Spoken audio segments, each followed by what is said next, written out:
Vamos ver como está o Bahia? O Tricolor deu essa parada aí no momento que está mais tranquilo nas competições que disputa. O Baianão já tá na conta, mas o Tricolor não quer parar por aí. Quinto colocado do Brasileirão, o Bahia está no play-off da Sul-Americana, nas oitavas da Copa do Brasil e nas quartas do Nordestão.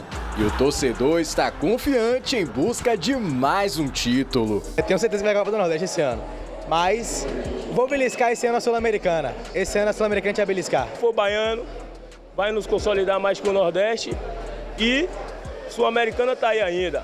Com certeza eu chego lá na final. O 2025 do Esquadrão só não está sendo perfeito até aqui por causa da Libertadores. De volta à competição depois de 35 anos, o Bahia tropeçou nas próprias pernas e acabou eliminado na fase de grupos. Eu lamento porque gostaria de ver o Bahia na fase de grupos, gostaria de ver o Bahia nas oitavas de final. Acho que era possível, era difícil?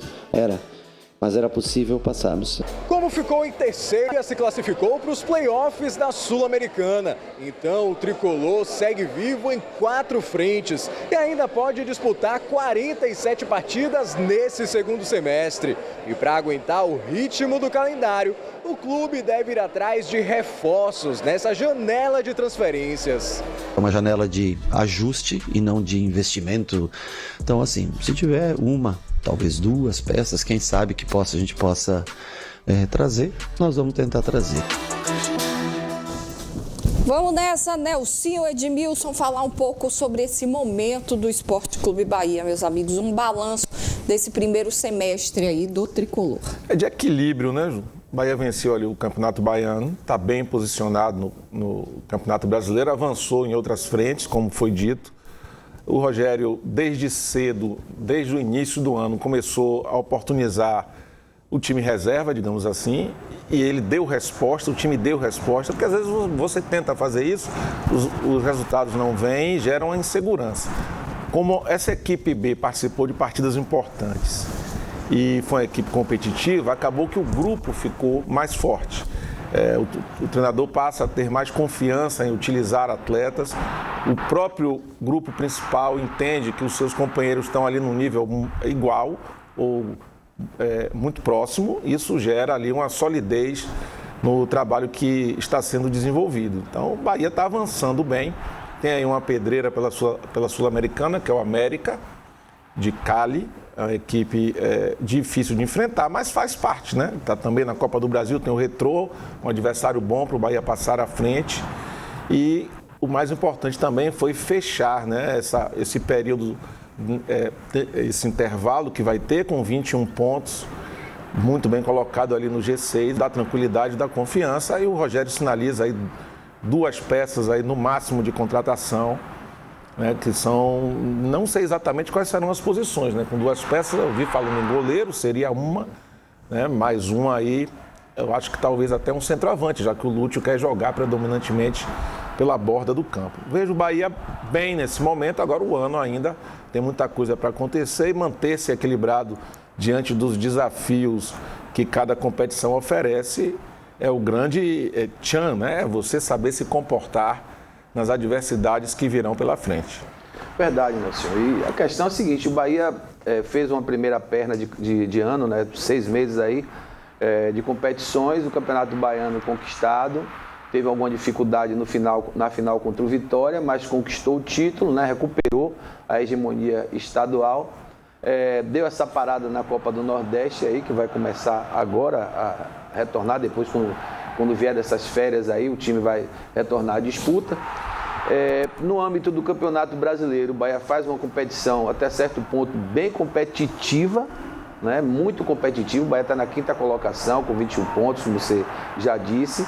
É um campeonato muito longo. Essa parada, para mim, em questão do Bahia, foi muito ruim, porque o time está bem, né? O time estava bem, fazendo partidas boas, superando adversários difíceis, inclusive essa última partida contra o Bragantino, quebrando um tabu e jogando bem, podia até ter vencido demais. O Bahia foi lá e conquistou o triunfo e se deu muito bem nessa partida, subjugou realmente o adversário, poderia ter vencido demais. Na questão da Libertadores, sim, que a gente já de uma forma mais exigente. Eu sou uma pessoa extremamente exigente, eu acho que o Bahia tinha condições de ter passado para as oitavas de final. Não fez partidas boas, principalmente contra o Internacional aqui, que apesar de ter jogado bem, não conquistou o resultado que precisava, que era vencer. Lá contra o Nacional também não se ouve bem. Bahia venceu o Nacional. Contra o Nacional aqui, contra o Nacional também não jogou. Contra o Atlético Nacional lá também fez uma partida ruim. E para mim a pior partida de todas foi contra o Internacional, que lá, né, no Beira-Rio, que decretou realmente a sua saída da competição. Vai agora, como você falou bem, para a Copa Sul-Americana, enfrentar um adversário que tem uma torcida apaixonada e um time muito acostumado a esse tipo de competição, né? Então a gente fica na expectativa para que realmente o Bahia se reforce e o objetivo que eu acho maior de todo do Rogério Ceni é fazer com que o grupo entenda de que numa competição dessa, o Bahia não pode fraquejar.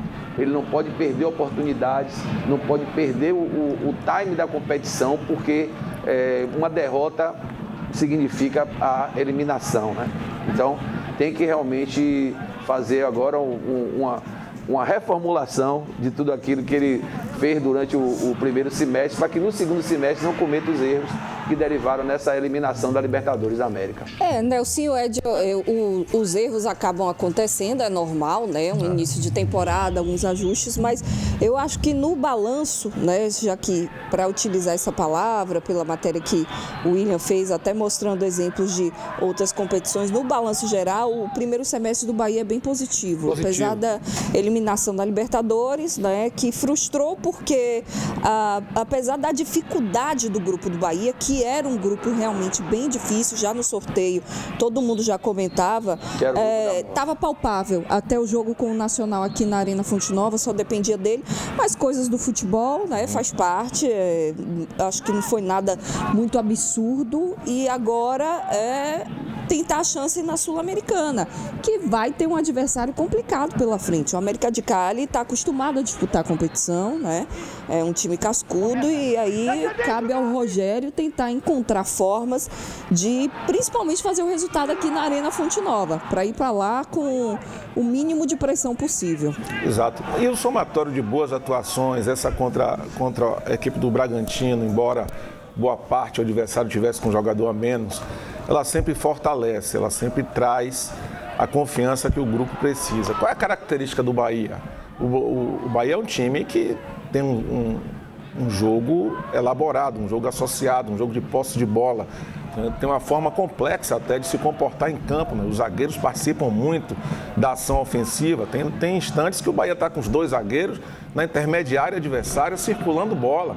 Então, se você perde a bola, tem que rapidamente retomá-la ou atrasar a progressão do adversário ou impedir, ou ter várias manobras defensivas em socorro a uma postura agressiva de estar no campo adversário. Então, o Bahia não joga de uma forma mais simples, né? Onde ele baixa o bloco, joga em contra-ataques, os zagueiros ficam apenas como rebatedores. É um time que se expõe muito, né? É um time que tem um toque refinado. Isso é uma digital do Rogério Ceni. Ele construiu isso no Bahia, o Bahia não tinha isso, né? O Bahia é uma equipe que, quando jogava fora de casa, tinha um comportamento mais defensivo para contra-atacar. E o Rogério tenta, porque nem sempre o adversário deixa, mas o Bahia tenta. Toda vez que joga uma partida de futebol em casa ou fora, ele tenta protagonizar. E isso é uma subida de patamar. Então eu vejo também esse primeiro semestre bastante positivo. Não foi perfeito. Eu acho até que na Libertadores, se você olhar por um outro ângulo do confronto direto, o Bahia com o Nacional de Montevidéu ganhou uma e perdeu uma. Com o Atlético Nacional ganhou uma e perdeu uma. Ele desequilibrou com o Inter. No jogo onde ele foi melhor aqui, e empatou de 1-1, o garoto lá do bico da grande área acertou um chute e acabou tendo rebote e saiu o gol no jogo que o Bahia foi superior. Houve um equilíbrio. Houve um equilíbrio, então tem que ter a frieza necessária para entender isso. Perdeu o Eric machucado, mas o Rogério gostou do Jota, né? Isso. Gostou do Jota, o Jota está entrando, mas é possível também que chegue um jogador de meio campo também. É aquela história assim, não foi uma eliminação vexatória, muito pelo contrário, muito pelo contrário. O Bahia fez uma competição da fase de grupos da Libertadores muito boa. né? E outro ponto positivo que há de se ressaltar em relação ao Bahia é que já mostra que já há algum tempo, já desde o ano passado, o Bahia já escapou daquele grupo que fica lutando para não cair, né? O time está ali na 5ª colocação, com bons resultados, com boas exibições, mostrando que está ali. Eu estou ali para tentar, mais uma vez, conquistar uma vaga para a Libertadores da América, né? A gente sabe que título é muito difícil. Tem Flamengo aí, tem Palmeiras que estão num patamar um pouco mais acima. Mas no futebol a gente sabe que às vezes, né, acontece do outro time também perder algum jogador-chave, e tem que ser sempre lutando para aquilo que você deseja, que almeja, que é conquistar um título de grande expressão. E se a gente avaliar os últimos resultados do Bahia, né, desses times que estão ali nessa briga de G4, o Bahia ganhou do Palmeiras, ganhou do Bragantino, né, que são equipes fortes. Perdeu para o Flamengo, que é a zica do Rogério Ceni, que não consegue vencer o Flamengo. E o Bahia foi com o time B jogar contra o Flamengo. Sim. Time de 70%, 80% não de reserva. Com seu time 100% não. O Bahia foi também com o time reserva enfrentar o Santos na Vila, empatou de 2-2. Jogou 2 jogos contra o Paysandu com o time B, jogou contra o Náutico. Então tem algumas situações que a gente nem imaginava que isso poderia acontecer, né? O Rogério teve a coragem de fazer isso, o grupo adaptou, é o que eu falo. Isso forma um elenco consistente. Quando todos têm oportunidade, entregam um bom padrão. Então o Bahia, em termos de elenco, ficou mais sólido, ficou mais equilibrado, mais confiante. Isso tudo fortalece, né? Agora, Ed, você falou sobre a parada que não foi bom. Sim. Desse lado que você disse, da sequência, sim. Mas tem o lado também do descanso, né? Os jogadores também estavam no limite. Verdade. O Bahia, sobretudo, é a equipe que mais jogou no futebol brasileiro. Então essa parada aí é providencial nesse aspecto. Vou aproveitar o professor, lembrar dos meus tempos de repórter. Ceni falou ali de 2 contratações, Nelson. Na sua visão, você que foi um treinador, está parado aí, mas a hora que quiser voltar, eu acho que tem campo aí para isso. Quais seriam essas 2 posições que você acha que o Ceni vai pedir para a diretoria contratar? Eu traria um goleiro, 3. Um goleiro, um meia e um centroavante. Perfeito. Né? Concordo. Mas também de olho numa situação de zagueiro, porque o Canu saiu, né? Isso. O Canu não vai voltar. Eu faria 4. Né? Então, 4 com um goleiro, um zagueiro, um meia e um atacante de centro. Eu estou com você também.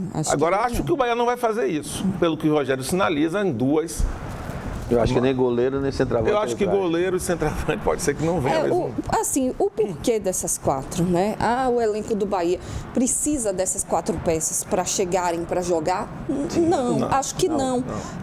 Talvez o goleiro, que é o que passa mais insegurança hoje, né? Mas de resto o time está ajustado. Mas para as 4 competições que ele vai ter pela frente, ele vai ter problema de desgaste físico, de suspensão, de lesão. E se você quiser brigar por um título, né, por um G4, você precisa ter elenco. Então, eu acho que essas 4 seriam importantes. Sim. Então, mas me parece que não é o que eles vão fazer. Eu acho que não vão fazer não. Eu acho que eles vão contratar um zagueiro por conta do Canu. E a outra posição eu tenho muita dúvida. Acho que talvez um atacante de centro ali, um centroavante. Provavelmente.